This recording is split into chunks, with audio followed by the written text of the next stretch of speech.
환영합니다. 여러분의 마음 이곳에서 풀고 가세요. 명절이 다가오면 설레기는커녕 두려움부터 앞서는 분들이 많습니다. 왜일까요? 한때 우리에게 명절은 기다려지는 축제였습니다. 온 가족이 모여 웃음소리가 끊이지 않던 때가 있었죠. 그런데 지금은 어떻습니까? 명절 달력을 보면서 한숨부터 나오지 않으십니까?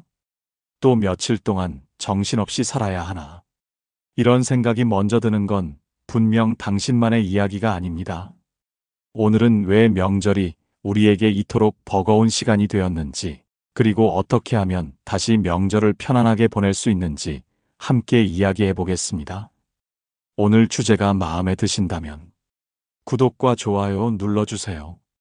여러분의 마음을 안아주는 좋은 컨텐츠로 보답하겠습니다. 첫 번째, 끝없는 준비 부담. 새벽 4시, 어둠이 채 거치지도 않은 시간에 부엌에 불이 켜집니다. 명절 준비를 위해 한 여성이 조용히 일어났습니다. 68세 김순자 씨의 하루가 시작됩니다. 차례상에 올릴 음식들을 하나하나 정성스럽게 준비해야 하는 긴 여정의 시작이죠. 토란탕부터 시작해서 나물 3가지, 전 5가지, 그리고 과일까지. 손이 예전 같지 않아서 하나하나가 다 힘이 들어요. 김순자 씨의 하루는 이렇게 시작됩니다. 아침 7시가 되면 며느리가 오겠지만 그래도 대부분의 준비는 혼자서 해야 합니다. 왜냐하면 어머니가 해야 제맛이 난다라는 말을 들어왔기 때문입니다. 이런 상황이 여러분에게도 익숙하지 않으십니까? 명절 준비라는 이름으로 며칠 동안 쉴 틈 없이 일해야 하는 현실 말입니다. 문제는 이 모든 준비 과정이 당연한 것으로 여겨진다는 점입니다. 가족들은 맛있는 음식이 상에 차려지는 것을 자연스럽게 받아들이지만 그 뒤에 숨어있는 노고에 대해서는 깊이 생각하지 않습니다. 심리학자들은 이런 상황을 보상 없는 노동의 스트레스라고 부릅니다. 미국의 심리학자 앨리스 이글리의 연구에 따르면 가사노동이 당연시되고 인정받지 못할 때 여성들은 극심한 정신적 스트레스를 받는다고 합니다. 특히 60대 이상의 여성들에게는 이런 스트레스가 더욱 심각합니다. 체력은 예전 같지 않은데 가족들의 기대치는 그대로이기 때문입니다. 더 심각한 문제는 이런 준비 과정이 혼자만의 몫으로 여겨진다는 점입니다. 우리 어머니가 해야 맛있어라는 말 뒤에는 다른 사람은 할 수 없다는 무언의 압박이 숨어 있습니다. 이는 시니어 세대에게 엄청난 부담을 가중시킵니다. 독일의 철학자 아르투어 쇼펜하우어는 이렇게 말했습니다. 타인을 위한 희생이 자발적이지 않고 강요될 때 그것은 인간의 존재 가치를 훼손시킨다. 명절 준비가 의무감으로만 느껴질 때 우리는 진정한 의미의 가족 모임을 잃어버리게 됩니다. 71세 이영희 씨는 이렇게 말합니다. 예전에는 시어머니, 동서들이 함께 준비했는데 지금은 혼자예요. 아이들은 바쁘다고 하고 며느리는 직장 때문에 늦게 와요. 결국 모든 준비를 혼자 해야 하는데 몸이 말을 안 듣네요. 관절염이 있는 손으로 나물을 무치고 허리가 아픈데도 하루 종일 서서 요리하는 모습. 이것이 과연 명절의 참된 의미일까요? 준비 과정에서 이미 지쳐버린 어르신들이 어떻게 명절을 즐길 수 있을까요? 더욱 안타까운 것은 이 모든 노고가 끝나고 나서도 수고했다라는 한마디 인정을 받기 어렵다는 점입니다. 가족들은 맛있는 음식을 먹고 즐거운 시간을 보내지만 정작 그 모든 것을 준비한 분의 피로와 스트레스는 보이지 않습니다. 미국 심리학회의 연구에 따르면 60세 이상의 여성들이 명절 기간 중 경험하는 스트레스 수치는 평소보다 40% 이상 높아진다고 합니다. 이는 단순히 일시적인 피로가 아니라 정신 건강에도 영향을 미치는 심각한 문제입니다. 그렇다면 이 끝없는 준비 부담에서 벗어날 수는 없을까요? 전통을 지키면서도 자신의 건강과 행복을 동시에 챙길 수 있는 방법은 없을까요? 이에 대한 답은 뒤에서 자세히 다루어 보겠습니다. 두 번째, 며느리 시어머니 갈등. 명절만 되면 어김없이 불거지는 갈등이 있습니다. 바로 며느리와 시어머니 사이의 긴장감입니다. 이는 단순한 개인적 감정의 문제가 아니라 두 세대 간의 가치관 충돌에서 비롯되는 구조적인 문제입니다. 72세 박정숙 씨는 이렇게 털어놓습니다. 며느리가 명절 때만 와서 핸드폰만 보고 있어요. 차례상 차리는 것도 서툴고 요즘은 안 그래도 된다라는 말만 하고요. 내가 젊을 때는 시어머니 눈치 보며 온갖 것 다 배웠는데 반대편에서 며느리의 입장은 어떨까요? 35세 직장맘 김미영 씨는 이렇게 말합니다.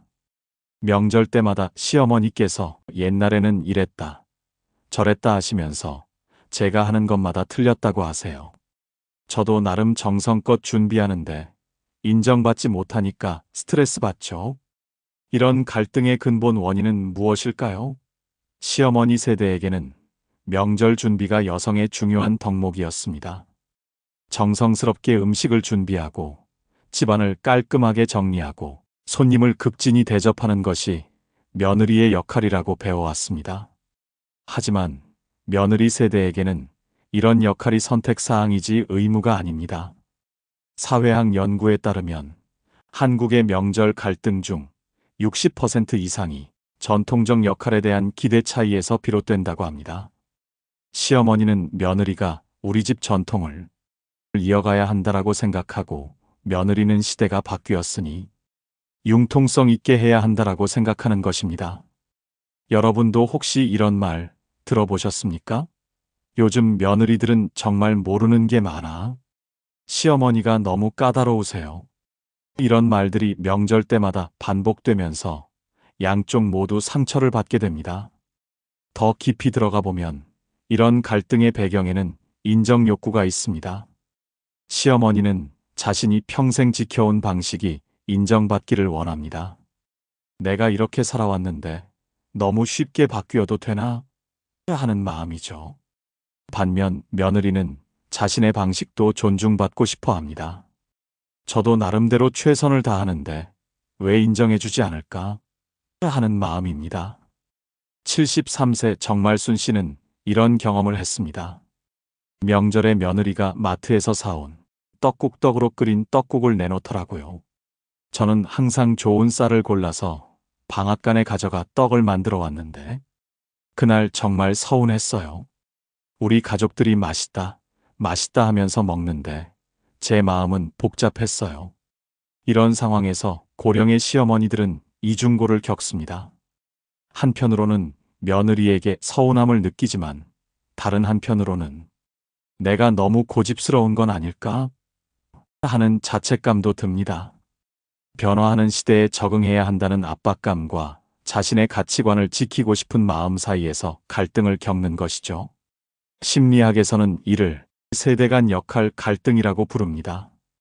각자가 옳다고 생각하는 것이 다르기 때문에 발생하는 갈등인데 특히 명절처럼 전통이 강조되는 시기에 더욱 심해집니다. 고대 그리스의 철학자 플라톤은 이렇게 말했습니다. 가장 큰 불행은 서로를 이해하지 못하는 데서 비롯된다. 시어머니와 며느리 갈등도 결국 서로의 입장을 이해하지 못해서 생기는 오해가 대부분입니다. 더 안타까운 것은 이런 갈등이 명절의 즐거운 분위기를 망친다는 점입니다. 온 가족이 모인 자리에서 차가운 분위기가 흐르면 아이들도 눈치를 보게 되고 전체적인 명절 분위기가 어색해집니다. 결국 모두가 피해를 보는 상황이 되는 것이죠. 세 번째, 경제적 부담.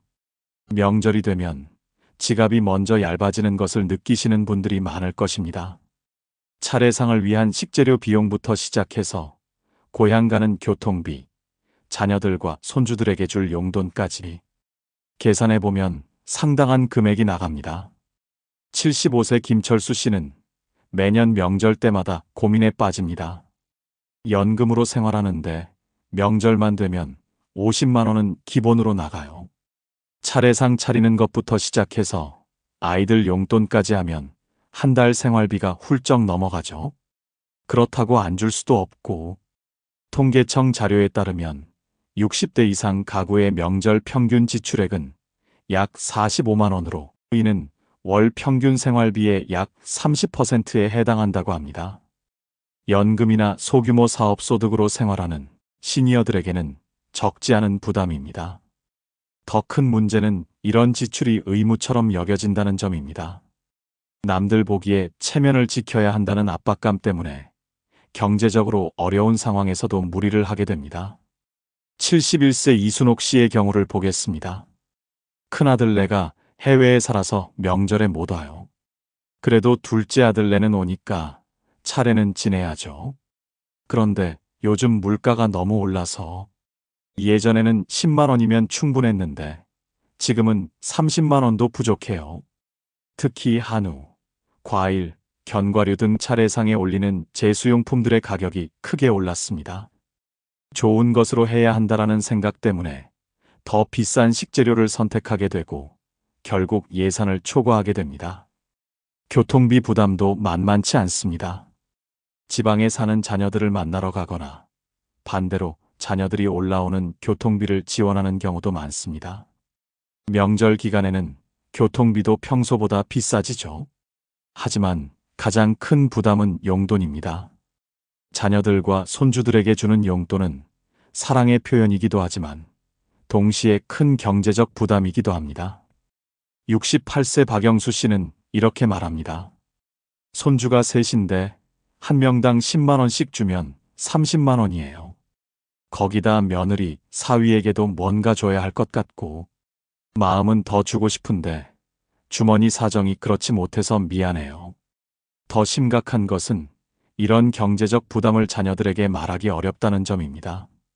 돈 때문에 명절을 못 지낸다라고 말하면 자녀들에게 부담을 주거나 초라해 보일까봐 걱정됩니다.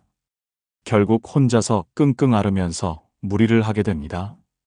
부산에 사는 77세 최정자 씨는 이런 상황을 겪었습니다. 서울에 있는 자녀들이 내려올 때마다 교통비가 부담된다고 하더라고요. 그래서 제가 KTX표를 미리 사주곤 했는데 왕복하면 한 사람당 15만 원이 넘어요. 네 식구면 60만 원이죠. 그것도 자주 하다 보니 부담이 되더라고요. 경제학자들은 이런 현상을 명절 소비의 의무화라고 부릅니다. 명절에 돈을 쓰는 것이 선택이 아닌 의무로 인식되면서 개인의 경제 상황과 관계없이 지출이 발생한다는 것입니다. 더욱 안타까운 것은 이런 경제적 부담이 명절의 즐거움을 앗아간다는 점입니다. 이번 명절에 얼마나 들까? 를 먼저 걱정하게 되니 가족과의 만남 자체가 부담스럽게 느껴집니다. 고대 중국의 철학자 공자는 이렇게 말했습니다. 거칠애에 집착하는 순간 진짜 삶의 의미는 사라진다. 명절의 참된 의미는 가족 간의 사랑과 화합인데 경제적 부담 때문에 그 본질을 잃어버리게 되는 것은 아닐까요? 또 다른 문제는 경제적 여유가 있는 집안과 그렇지 못한 집안 사이의 위축감입니다. 우리 집은 별로 해주는 게 없는데 저 집은 이것저것 많이 하네라는 비교 의식이 생기면서 더욱 위축되고 스트레스를 받게 됩니다. 그렇다면 이런 경제적 부담을 어떻게 줄일 수 있을까요? 명절의 의미는 지키면서도 합리적인 소비를 할 수 있는 방법은 없을까요? 네 번째, 무시당하는 기분. 명절에 온 가족이 모였는데도 왠지 외롭고 소외감을 느끼시는 분들이 많습니다. 자녀들은 왔지만 각자 스마트폰만 보고 손주들은 게임에만 빠져 있고 정작 어른들의 이야기를 들으려는 사람은 없습니다. 74세 조순희 씨는 이런 경험을 했습니다. 명절에 온 가족이 둘러앉아 있는데도 조용해요. 예전에는 이런저런 이야기로 시간 가는 줄 몰랐는데 지금은 다들 핸드폰만 봐요. 내가 뭔가 말을 시작해도 네 하면서 건성으로 대답하고 마치 투명인간이 된 것 같아요. 이런 상황이 반복되면서 어르신들은 내가 이 집에서 필요한 사람인가? 라는 의문을 갖게 됩니다. 명절을 위해 그토록 많은 준비를 하고 돈도 들이고 정성을 쏟았는데 정작 가족들의 관심은 받지 못하는 현실이 서글프기만 합니다. 76세 김봉수 씨는 이렇게 털어놓습니다. 요즘 젊은 사람들은 나이 든 사람 이야기를 꼰대 소리라고 여기는 것 같아요. 내가 젊었을 때 겪은 이야기, 인생 경험담을 해주고 싶은데 아무도 관심 없어 해요. 옛날에는 어른 말씀을 귀담아 들었는데 심리학에서는 이런 현상을 존재감 소거라고 부릅니다. 물리적으로는 같은 공간에 있지만 심리적으로는 무시당하는 느낌을 받는 것입니다. 특히 고령자들에게는 이런 경험이 우울증과 자존감 하락으로 이어질 수 있습니다. 서울대학교 심리학과 연구팀의 조사에 따르면 60세 이상 어르신들의 72%가 가족 모임에서 소외감을 느낀 적이 있다라고 응답했습니다. 특히 자신의 말에 가족들이 집중하지 않는다고 느끼는 비율이 가장 높았습니다. 더 심각한 것은 이런 무시가 때로는 의도적이라는 점입니다. 또 그 이야기야, 할아버지는 옛날 이야기만 해. 할머니 말씀은 너무 길어. 이런 반응들이 어르신들의 마음에 깊은 상처를 남깁니다.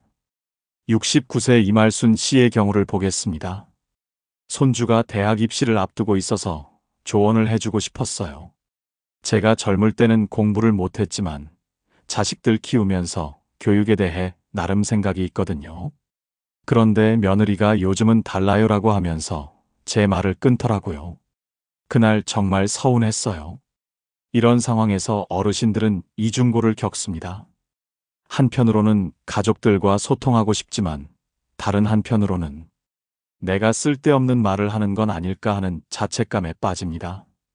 결국 말수가 줄어들고 점점 더 소외감을 느끼게 됩니다. 특히 손주들과의 관계에서 이런 문제가 자주 발생합니다. 할아버지, 할머니는 손주와 대화하고 싶어 하지만 손주들은 어른들의 이야기를 재미없다라고 여깁니다. 세대 차이가 워낙 크다 보니 공통 관심사를 찾기가 어려운 것이죠. 72세 박대수 씨는 이런 경험을 했습니다. 중학생 손주에게 요즘 학교 생활은 어떠냐고 물었더니 그냥요라고 한마디로 끝내더라고요. 할아버지 젊을 때는 하려고 했는데 벌써 딴 데 보고 있어요. 뭘 물어봐도 시큰둥하니 어떻게 대화를 해야 할지 모르겠어요. 이런 상황이 반복되면서 어르신들은 점점 자신감을 잃게 됩니다. 내가 나이만 많이 먹고 쓸모없는 사람이 된 건 아닐까 하는 생각에 우울해집니다. 사회심리학자 로버트 버틀러는 노인에 대한 사회적 편견을 에이지즘이라고 명명했습니다. 나이가 많다는 이유로 무능하거나 가치 없는 존재로 여기는 편견인데 가족 내에서도 이런 에이지즘이 나타날 수 있습니다. 독일의 철학자 프리드리히 니체는 이렇게 말했습니다. 가장 잔인한 모욕은 한 사람의 존재를 투명하게 만드는 것이다. 가족들이 어르신들의 존재를 당연하게 여기고 관심을 기울이지 않을 때 그것은 무언의 모욕이 될 수 있습니다. 하지만 이런 상황이 어르신들만의 잘못일까요? 젊은 세대들도 어르신들과 어떻게 대화해야 할지 잘 모르는 경우가 많습니다. 서로에 대한 이해 부족이 이런 소통의 벽을 만드는 것이죠. 그렇다면 어떻게 하면 명절에 진정한 소통이 이루어질 수 있을까요? 어르신들의 지혜와 경험이 가족들에게 인정받을 수 있는 방법은 없을까요? 5번째, 혼자 지내는 외로움. 모든 집에서 명절을 가족과 함께 보내는 것은 아닙니다. 자녀가 없거나 자녀들이 너무 멀리 살거나 또는 다양한 사정으로 혼자 명절을 보내는 어르신들이 적지 않습니다. 이런 분들에게 명절은 더욱 깊은 외로움을 안겨주는 시간이 됩니다. 78세 홍길상 씨는 매년 명절이 되면 더욱 적적해집니다. 아내는 5년 전에 먼저 가고 아들은 미국에서 살고 있어서 쉽게 만날 수가 없어요. 명절 때 다른 집에서 들려오는 웃음소리를 들으면 정말 외롭습니다. 혼자 사는 어르신들이 점점 늘어나고 있습니다. 통계청에 따르면 65세 이상 1인 가구가 계속 증가하는 추세이며 특히 농촌 지역에서는 이 비율이 더욱 높습니다. 이런 어르신들에게 명절은 더욱 큰 시련입니다. 평소에는 혼자 사는 것에 어느 정도 적응했다고 하더라도 명절만큼은 가족의 부재가 더욱 절실하게 느껴집니다. 텔레비전에서는 온통 명절 특집 프로그램이 나오고 이웃집에서는 북적거리는 소리가 들려오는데 정작 자신은 혼자 앉아 있으니 외로움이 배가 됩니다. 73세 김영순 씨는 이런 상황을 겪고 있습니다. 딸이 둘 있는데 큰딸은 시댁 명절을 지내야 하고 작은 딸은 집이 제주도라서 매번 오기 어려워요. 그러다 보니 명절 때마다 혼자 보내게 되는데 차라리 평일이 나아요. 명절은 더 외로워서. 더 심각한 문제는 이런 외로움이 단순한 감정적 문제가 아니라 건강에도 영향을 미친다는 점입니다. 미국 하버드 의과대학의 연구에 따르면 사회적 고립을 경험하는 노인들의 우울증 발병률이 일반 노인보다 2.5배 높다고 합니다. 특히 명절과 같은 가족이 함께 해야 하는 시기에 혼자 있을 때 그 영향은 더욱 커집니다. 75세 이호라 씨는 지난 추석에 이런 경험을 했습니다. 아들이 부산에 사는데 코로나 때문에 올라오지 못했어요. 혼자 차례상을 차려놓고 절을 하는데 눈물이 나더라고요. 이런 게 의미가 있나 싶기도 하고 그렇다고 안 할 수도 없고 혼자 지내는 명절의 가장 큰 문제는 의미의 상실입니다. 명절은 본래 가족이 모여 조상을 기리고 서로의 안부를 묻는 시간인데 혼자 있으면 그 의미를 찾기 어려워집니다. 차례를 지내도 함께할 사람이 없고 맛있는 음식을 해도 나눠 먹을 사람이 없습니다. 더욱 안타까운 것은 이런 외로움을 누구에게 털어놓기도 어렵다는 점입니다. 자녀들에게 외롭다고 말하면 부담을 줄까봐 걱정되고 친구들에게 말하기에는 남의 집 사정이 다 있을 텐데 하는 생각이 듭니다. 서울에 혼자 사는 79세 박외순 씨는 이렇게 말합니다. 명절 때 자식들한테 전화해서 잘 지내고 있다라고 말은 하지만 속으로는 정말 보고 싶어 죽겠어요. 그런데 보고 싶다, 외롭다 이런 말을 하면 애들이 미안해 할까봐 그냥 혼자 참죠. 한국 사회에서는 특히 가족이 함께하는 명절이라는 관념이 강해서 혼자 보내는 명절에 대한 사회적 이해나 배려가 부족합니다. 이로 인해 혼자 명절을 보내는 어르신들은 더욱 소외감을 느끼게 됩니다. 정신과 전문의들에 따르면 명절 기간 중 노인 자살률이 평소보다 증가하는 경향이 있다고 합니다. 특히 가족과 떨어져 혼자 지내는 어르신들에게서 우울감과 절망감이 심해지는 경우가 많습니다. 대구에 혼자 사는 77세 최금순 씨는 작년 추석에 이런 생각을 했다고 합니다. 아파트에서 혼자 멍하니 앉아 있는데 갑자기 내가 이 세상에 있으나 마나 한 사람인가 하는 생각이 들더라고요. 아무도 찾지 않고 아무도 그리워하지 않는 그런 기분이었어요. 이런 외로움은 때로 신체적 건강에도 영향을 미칩니다. 혼자 있다 보니 제대로 식사를 챙기지 않거나 몸이 아파도 참고 넘기는 경우가 많습니다. 명절 동안 병원도 문을 닫으니 응급 상황에 대한 불안감도 큽니다. 81세 김명자 씨는 지난 설날에 이런 일을 겪었습니다. 새해 첫날 아침에 어지럼증이 왔어요. 그런데 병원도 다 쉬고 자식들한테 연락하기도 그렇고 그냥 하루 종일 집에서 혼자 버텼어요. 다행히 다음날 괜찮아졌지만 그때 정말 무서웠어요. 사회학자들은 이런 현상을 명절 고립증 후군이라고 부르기도 합니다. 사회 전체가 가족 중심의 명절 문화를 강조하면서 가족이 없거나 함께할 수 없는 사람들이 더욱 소외되는 현상입니다. 하지만 이런 외로움이 피할 수 없는 운명일까요?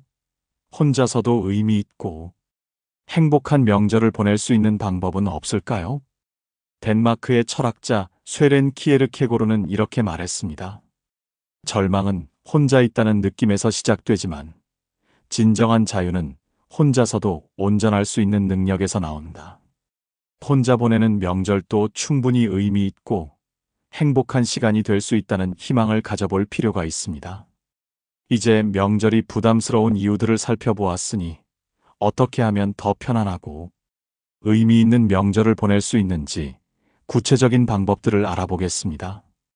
첫 번째는 바로 차례상을 간소화하는 것입니다. 전통을 지켜야 한다는 생각에 매년 복잡하고 부담스러운 차례상을 차리느라 고생하고 계시지는 않습니까? 하지만 차례의 진정한 의미는 조상을 기리는 마음에 있지 상차림의 화려함에 있지 않습니다. 요즘은 차례상 간소화가 사회적으로도 권장되고 있습니다. 각 가정의 형편에 맞는 차례상을 차리자는 목소리가 커지고 있죠. 전통을 완전히 버리는 것이 아니라 시대에 맞게 합리적으로 조정하자는 취지입니다. 실제로 많은 가정에서 차례상 간소화를 실천하고 있습니다.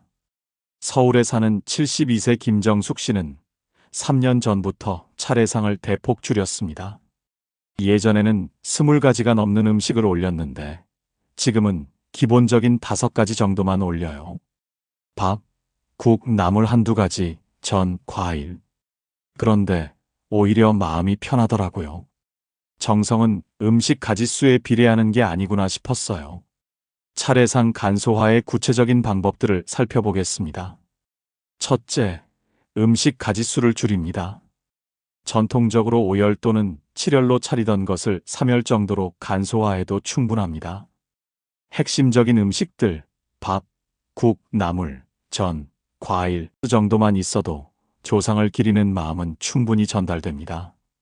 둘째, 복잡한 요리 대신 간단한 요리로 대체합니다. 예를 들어 여러 가지 전을 부치는 대신 고구마전 하나만 부치거나 복잡한 탕 요리 대신 간단한 국물 요리로 대신할 수 있습니다. 셋째, 일부 음식은 구입하는 것도 고려해 봅니다. 직접 만들어야 정성이라는 생각에서 벗어나서 떡이나 과일 같은 것은 좋은 제품을 구입하는 것도 하나의 방법입니다. 부산에 사는 69세 이명숙 씨는 이런 변화를 겪었습니다. 처음에는 간소화하는 게 조상님께 죄송할까봐 걱정했어요. 그런데 며느리가 어머니, 마음이 중요한 거 아닐까요? 라고 하더라고요. 그 말을 듣고 보니 그동안 형식에만 매달렸구나 싶었어요. 차례상 간소화의 또 다른 장점은 건강관리에도 도움이 된다는 점입니다. 복잡한 요리를 하느라 며칠 동안 무리하지 않아도 되니 체력적으로도 훨씬 편합니다. 특히 관절염이나 허리 통증이 있는 어르신들에게는 더욱 중요한 부분입니다. 대전에 사는 75세 박순례 씨는 이렇게 말합니다. 허리가 아픈데도 예전에는 명절 준비 때문에 며칠 동안 서서 일했어요. 그런데 이제는 간단하게 준비하니까 하루면 충분해요. 몸도 편하고 마음도 편해요. 더 나아가 차례상 간소화는 경제적 부담도 덜어줍니다. 복잡한 음식들을 준비하느라 드는 비용을 생각해보면 간소화만으로도 상당한 절약 효과를 볼 수 있습니다. 하지만 간소화를 할 때 주의할 점도 있습니다. 갑자기 모든 것을 바꾸려고 하면 가족들이 당황할 수 있으니 미리 가족 회의를 통해 의견을 나누는 것이 좋습니다. 올해부터는 좀 더 간단하게 해보자고 제안하면서 가족들의 동의를 구하는 것이 중요합니다. 서울에 사는 70세 최영희 씨는 이런 방법을 사용했습니다. 작년 명절이 끝난 후에 가족들에게 내년에는 조금 더 간단하게 해보면 어떨까? 라고 물어봤어요. 다들 좋은 생각이다라고 하더라고요. 사실 가족들도 너무 복잡한 건 부담스러워했던 것 같아요. 종교적 측면에서도 차례상 간소화는 의미가 있습니다.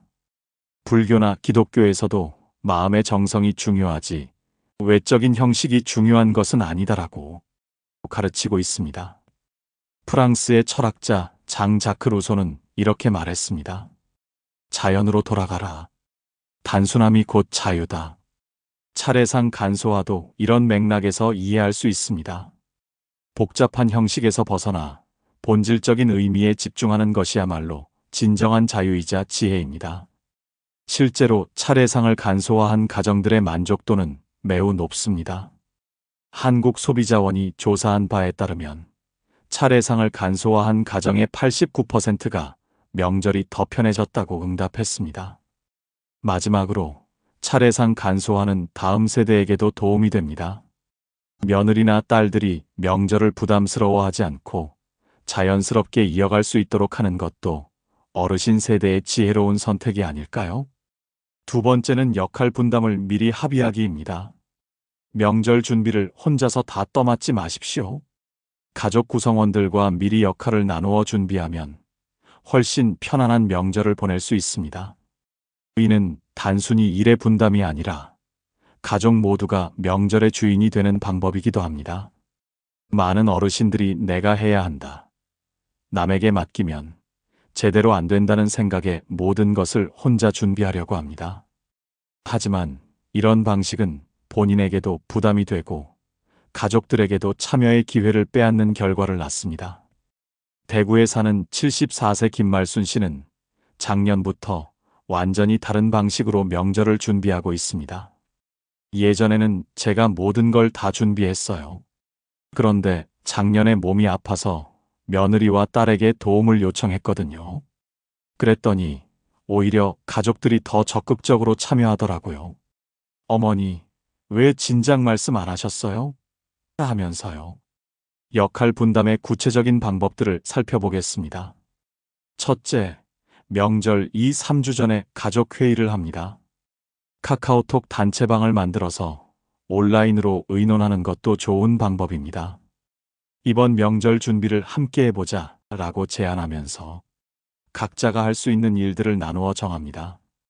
둘째, 각자의 능력과 상황에 맞게 역할을 배정합니다. 요리를 잘하는 사람은 음식 준비를, 차가 있는 사람은 장보기를, 시간이 있는 사람은 청소나 정리정돈을 맡는 식으로 나누는 것입니다.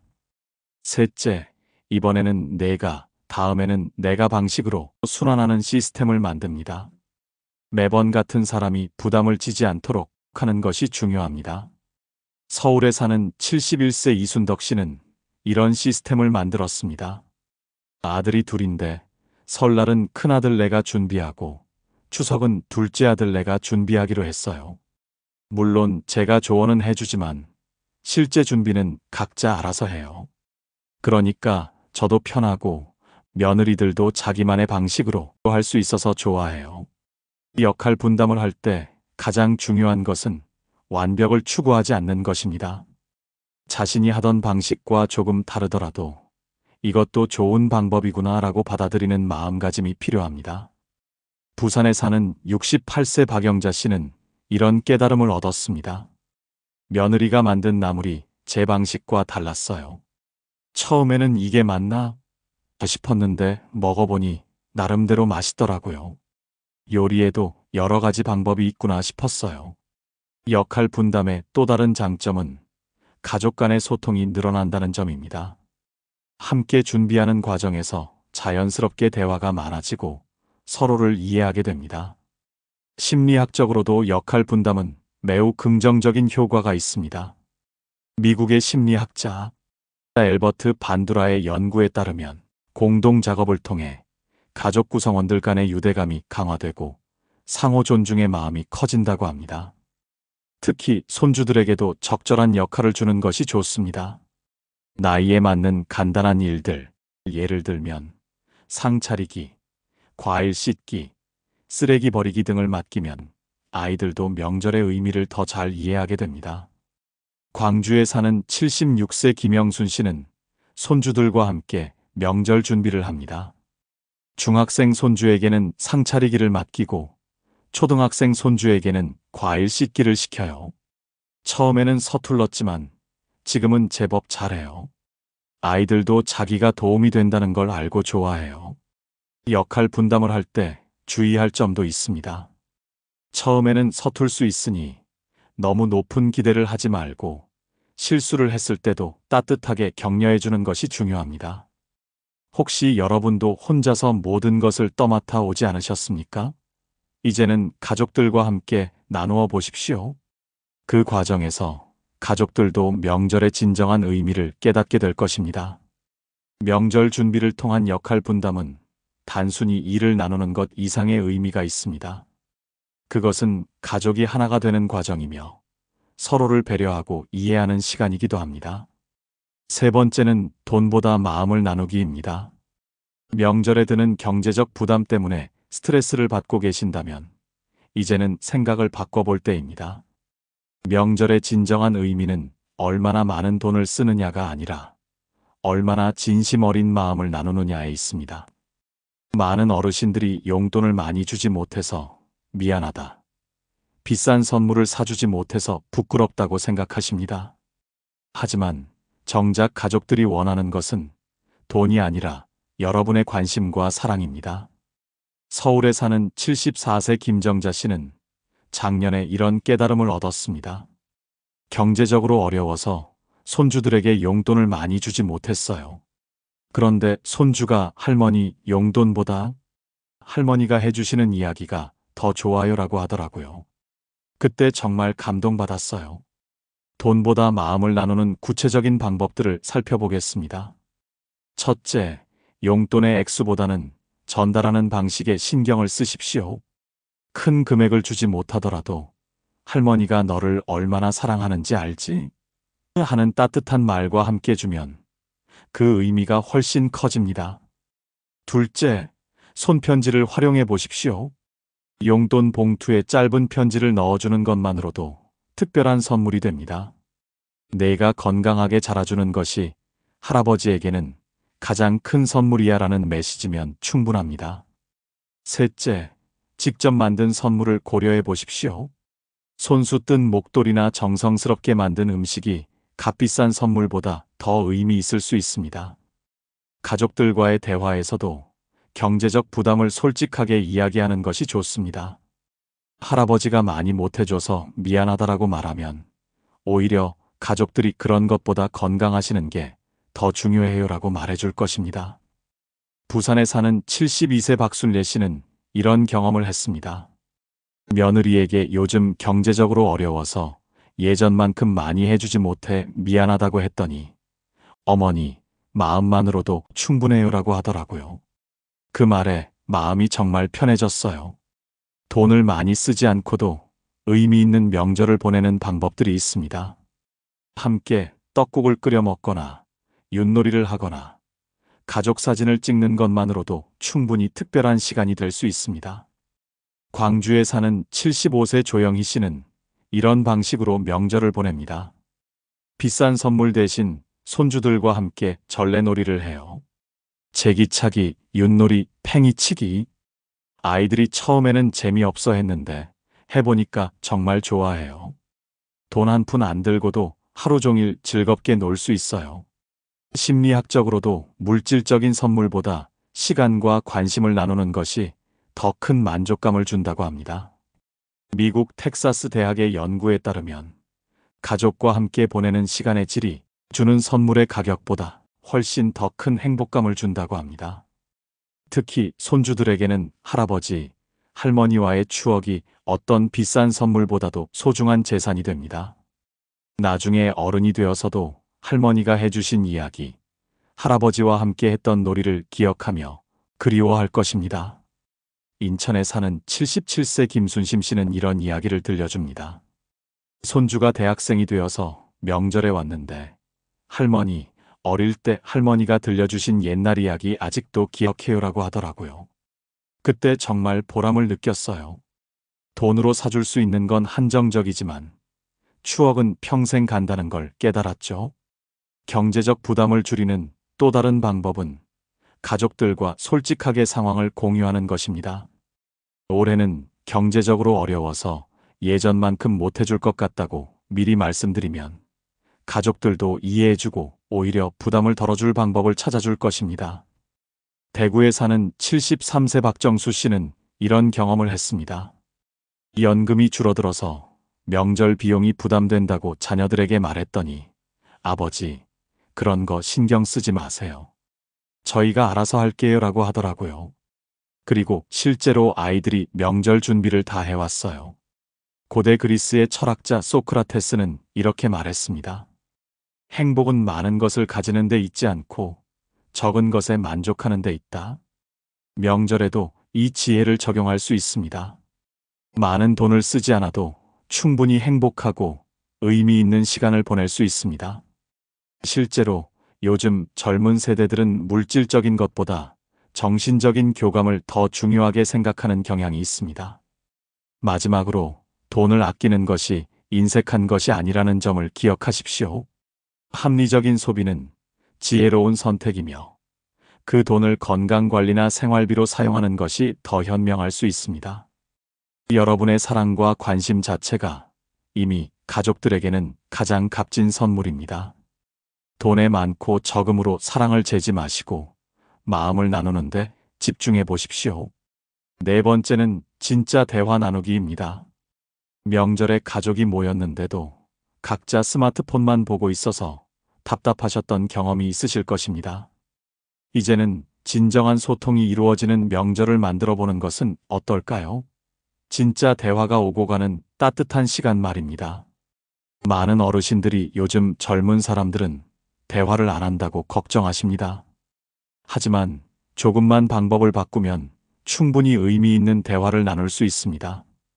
중요한 것은 상대방이 관심을 가질 만한 주제를 찾고 일방적으로 말하기보다는 함께 이야기를 나누는 것입니다. 서울에 사는 71세 이춘자 씨는 작년부터 완전히 다른 방식으로 손주들과 대화하고 있습니다.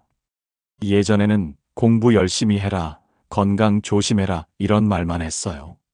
그런데 손주가 관심 있어 하는 게임 이야기를 들어보고 저도 질문을 해보니까 아이가 정말 신나게 이야기하더라고요.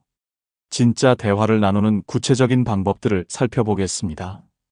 첫째, 상대방의 관심사에 진정한 호기심을 보이십시오.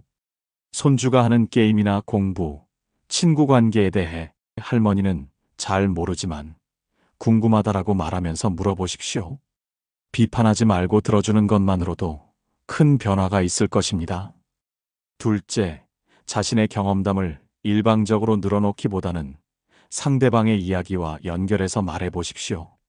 할아버지도 젊을 때 그런 비슷한 경험이 있었는데 라는 식으로 공감대를 만들어가는 것입니다. 셋째, 질문을 효과적으로 활용하십시오. 요즘 어떻게 지내? 라는 막연한 질문보다는 그 친구와는 요즘도 연락하니? 그 드라마는 어떻게 끝났어? 같은 구체적인 질문이 더 좋습니다. 부산에 사는 74세 김영수 씨는 이런 변화를 경험했습니다. 며느리가 직장에서 힘들어한다는 걸 알고 어떤 게 제일 힘들어? 라고 물어봤어요. 그랬더니 며느리가 1시간 넘게 이야기하더라고요. 그동안 제가 들어주지 않았구나 싶었어요. 스마트폰 때문에 대화가 단절되는 문제도 슬기롭게 해결할 수 있습니다. 무작정 휴대폰 그만 봐라고 하기보다는 함께 할 수 있는 재미있는 활동을 제안해 보십시오. 대전에 사는 72세 조말순 씨는 이런 방법을 사용합니다. 손주들이 휴대폰만 보고 있을 때 할머니한테 그 게임 좀 가르쳐 줄래? 라고 물어봐요. 그러면 아이들이 신나서 설명해주고 자연스럽게 대화가 시작돼요. 가족 간의 진정한 소통을 위해서는 서로의 세대 차이를 인정하는 것도 중요합니다. 요즘 애들은 이해할 수 없어라고 생각하기보다는 다른 시대를 살았으니 다를 수 있구나라고 받아들이는 마음가짐이 필요합니다. 대화의 질을 높이기 위해서는 경청의 기술도 필요합니다.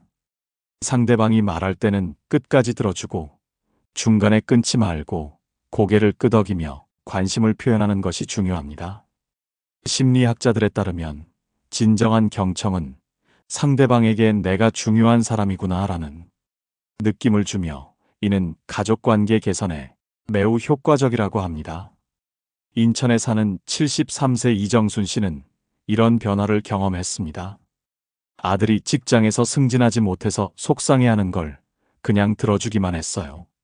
조언하려고 하지 않고 많이 속상하겠구나 라고만 했는데 아들이 엄마가 이야기를 들어주니까 마음이 편해져요 라고 하더라고요. 한국의 철학자 함석헌 선생은 이렇게 말했습니다. 사람은 이야기할 때 비로소 살아난다. 진정한 대화는 단순히 정보를 주고받는 것이 아니라 서로의 마음을 나누고 이해하는 과정입니다. 명절에 진짜 대화를 나누기 위한 몇 가지 팁을 더 제시해 드리겠습니다. 첫째, 대화하기 좋은 환경을 만드십시오. TV를 끄고 식사 후 차를 마시면서 자연스럽게 이야기를 시작해 보십시오. 둘째, 부정적인 주제보다는 긍정적인 주제로 시작하십시오. 요즘 힘든 일보다는 최근에 좋았던 일부터 물어보는 것이 좋습니다. 셋째, 자신의 감정도 솔직하게 표현하십시오. 할아버지도 때로는 외롭다, 할머니도 가끔 우울할 때가 있다라고 말하면 가족들이 더 가까이 다가올 것입니다. 이런 진정한 대화가 오고 가는 명절이야말로 모두에게 의미 있는 시간이 될 것입니다. 스마트폰 화면이 아닌 서로의 얼굴을 보며 나누는 따뜻한 이야기. 그것이 바로 명절의 진정한 의미가 아닐까요? 다섯 번째는 외로운 명절, 스스로 의미 만들기입니다. 혼자 명절을 보내야 하는 상황이라고 해서 반드시 외롭고 쓸쓸해야만 하는 것은 아닙니다. 가족이 없어도 충분히 의미 있고 행복한 명절을 보낼 수 있는 방법들이 있습니다. 중요한 것은 스스로 명절의 새로운 의미를 찾아내는 것입니다.